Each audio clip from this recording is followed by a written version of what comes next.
Hello friends, we went to storytelling about Cinderella. Once upon a time, there lived a girl called Cinderella. She was happy life with her father and mother until her mother died and her father had married a widow with two daughters. Her stepmother didn't like her one little bit, but for the poor unhappy girl, there was nothing at all. Her stepmother has two daughters and they were very busy. No rest and no comfort. She had to work hard all day. Only when evening comes was she allowed to sit for a while by the fire, near the cinders. That's why everybody called her Cinderella. Cinderella used to spend long hours all alone talking to the cat. The cat always said, meow, which really means, cheer up. You have something neither of your stepsister has, and that is beauty. It was quite true. Cinderella, even dressed in all rags, was a lovely girl, while her stepsister, no matter how splendid and elegant their clothes were, still clumsy, lumpy, and ugly, and always will be. One day, beautiful new dresses arrived at the house. A ball was to be held at the place, and the stepsisters were getting ready to go. Cinderella didn't even dare ask if she could go too. She knew very well what the answer would be. You? You're staying at home to wash the dishes, scrub the floor, and turn down the beds for your stepsister. They will come home tired and very sleepy. Cinderella sighed. Oh dear, I'm so unhappy. And the cat murmured, meow. Suddenly, something amazing happened.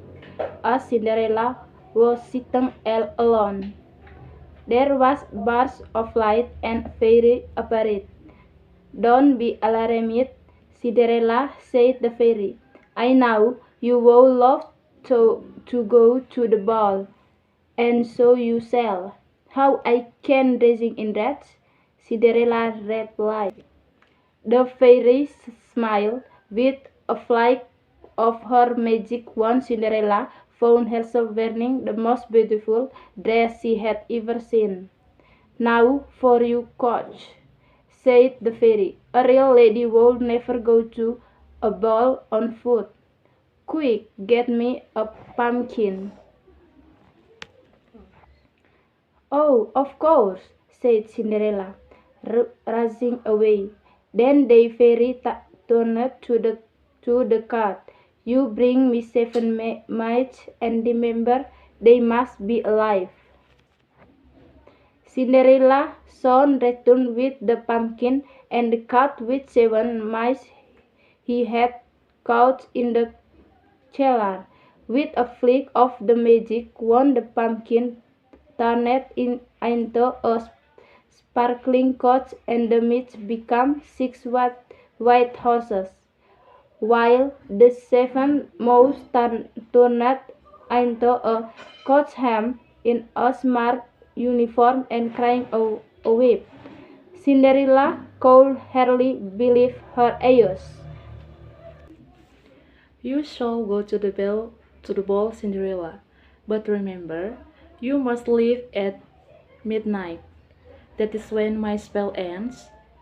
Your coach will turn back into a pumpkin and the horses will become mice again. You will be dressed in rags and wearing cloaks instead of these glass slippers. Do you understand? Cinderella smiled and said, yes, I understand. Cinderella has had a wonderful time and the ball until she heard the first stroke of midnight. Midnight. She remembered what the fairy had said, and without a word of goodbye she slipped from the princess' arms and ran down the steps. And she lost one of her slippers, but not for a moment did she dream of stopping to pick it up. If the last stroke of midnight were to sound, oh, what a disaster that will be. Out she fell and vanished into the night.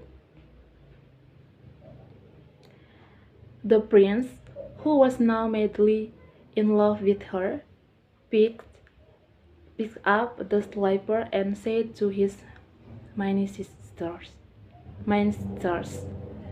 go and search everywhere for the girl who's put the slipper fits.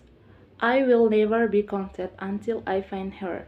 So the ministers tried the slipper uh, on the foot of every girl and the land until only Cinderella was left. Suddenly, the fairy appeared and waved her magic wand. In a flash, Cinderella appeared in a splendid dress, shining with the youth and beauty. Her stepmother and stepsister gaped at her in amazement, and the minister said, come with us, Cinderella. The prince is waiting for you. So Cinderella married the prince and lived happily ever. Okay, friends, that is storytelling about Cinderella. We want to say thanks.